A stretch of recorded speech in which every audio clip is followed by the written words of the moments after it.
Hello and welcome to Generation 16, the series that showcases the history of Sega's Mega Drive. I'm your host, Greg Seward.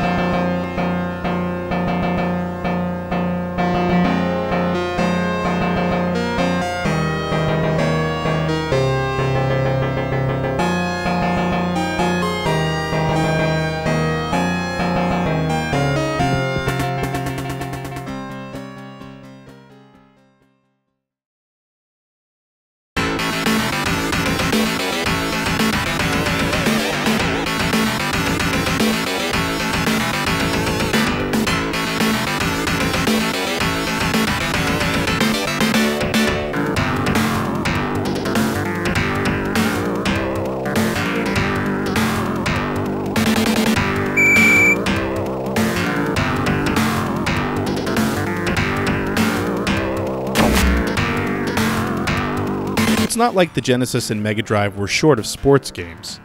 1990 alone saw new basketball, boxing, racing, baseball, and golf titles. But this was also the year where the landscape shifted. Thanks to Electronic Arts, which was quickly becoming the most prolific third-party publisher on the system during the back half of 1990, sports games were beginning to depart from the more arcade-style affairs console gamers were used to. EA's first team sports game on the Genesis, John Madden Football, felt as close as any game had gotten to the real thing.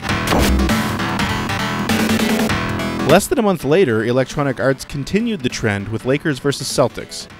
And while it's not incorrect to say that the iconic EA sports brand can be traced back to Madden on the Genesis, that line of thinking unfairly cheats Lakers vs. Celtics, and really the sport of basketball altogether, out of their place in the legacy of the most powerful brand in sports gaming.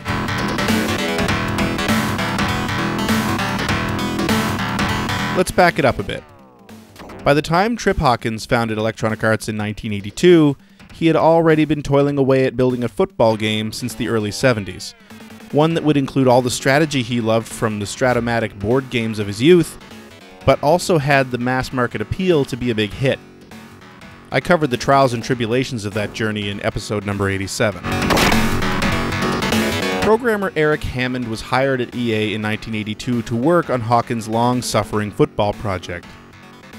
Hammond was quick to point out that he'd much rather work on a basketball game, which inspired Hawkins and producer Joe Ibarra.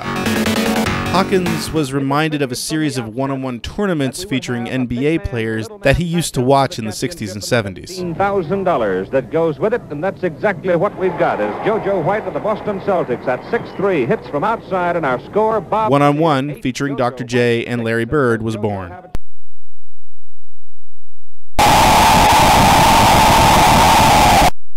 What you're looking at is EA's first foray into video game sports. It featured a level of depth not normally seen in the early 80s. Focusing on a one-on-one game rather than a full team game allowed Hammond to concentrate on more moves.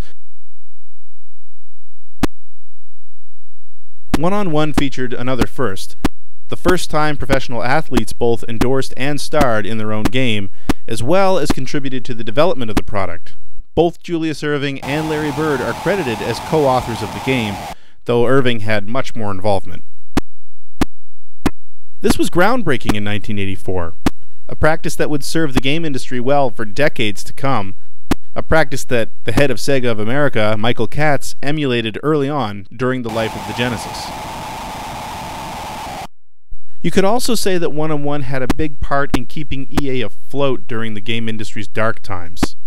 Well, that and the decision to concentrate on computer games rather than console games. I considered the 2600 a toy, played for amusement, destined to be an electronic hula hoop that was dead in a few years. What I was interested in was simulation, so we leapfrogged the 2600 and went to home computers. Trip Hawkins. One-on-one was released in 1983, the same year that Atari and a legion of third-party publishers had finally dumped too much product into an oversaturated market, bringing the once invincible console gaming industry to its knees. But it wasn't just the console business that suffered.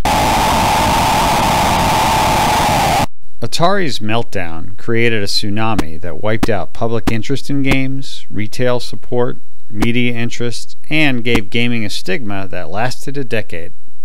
Trip Hawkins.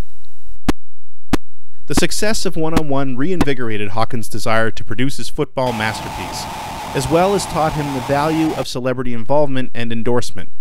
It also proved that basketball, and the NBA in particular, was a viable theme for a video game. The NBA was a gamble in the mid-'80s.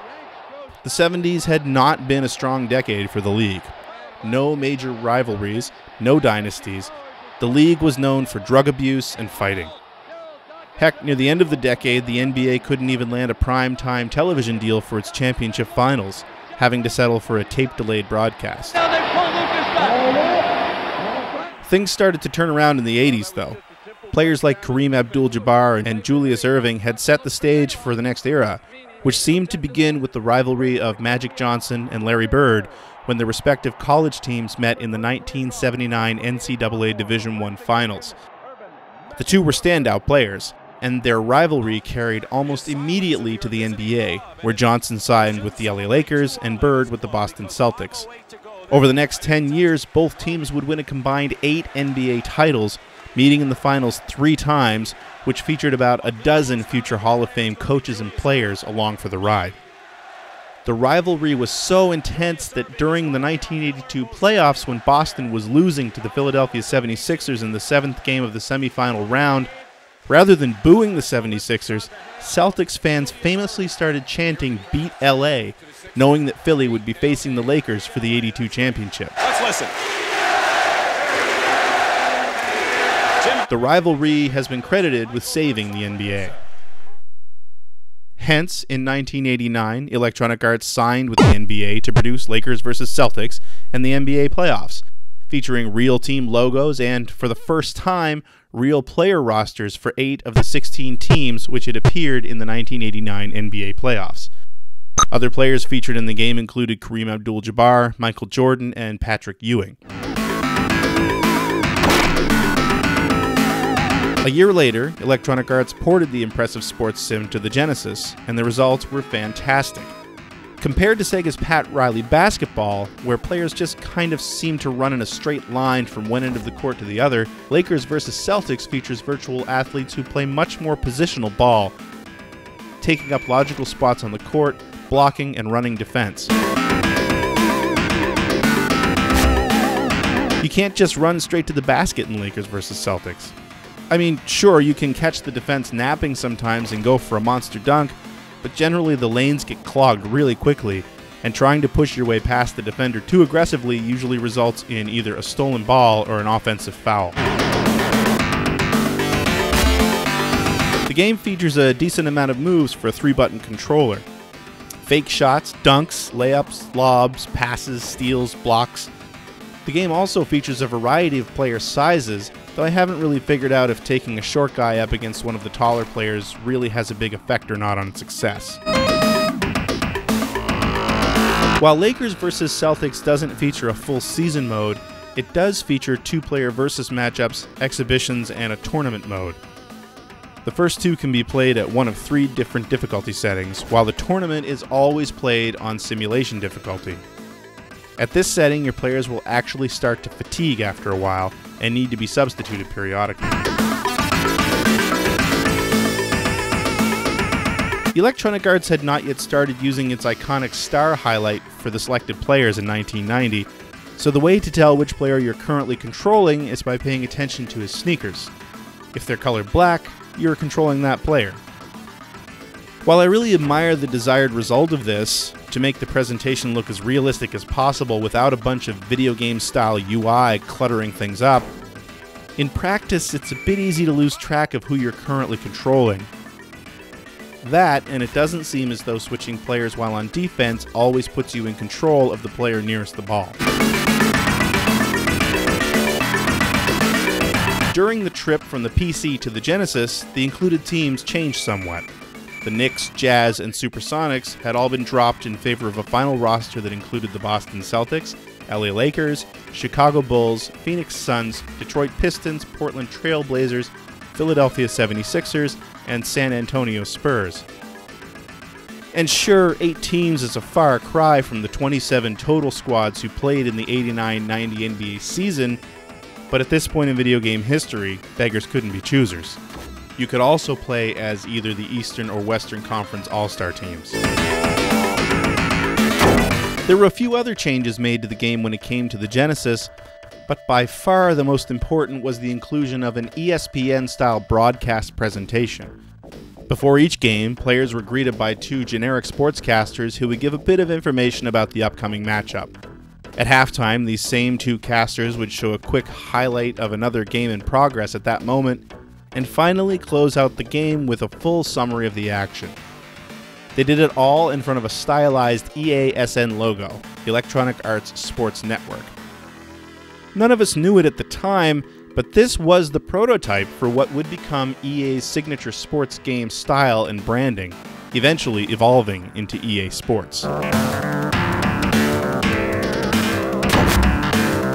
EASN was conceived by Lakers vs. Celtics producer Don Traeger, along with artist Michael Kosaka and marketing partner Don Transith, all of whom wanted a brand which could straddle multiple EA games.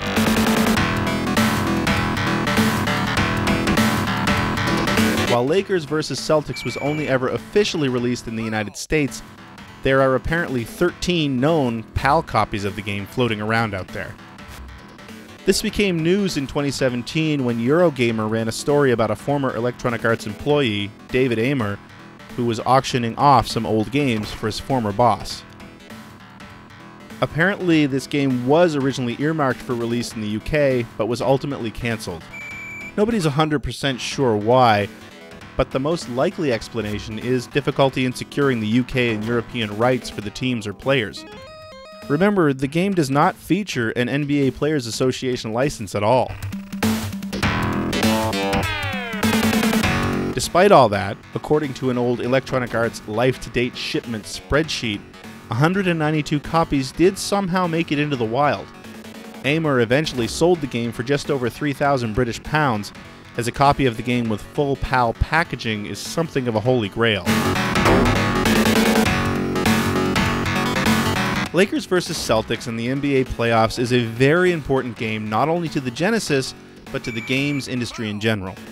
The sports game genre was ready to explode in the 90s, with multiple publishers jumping on the bandwagon, and almost all of them using the licensing, marketing, and presentation techniques pioneered in this game and its predecessor.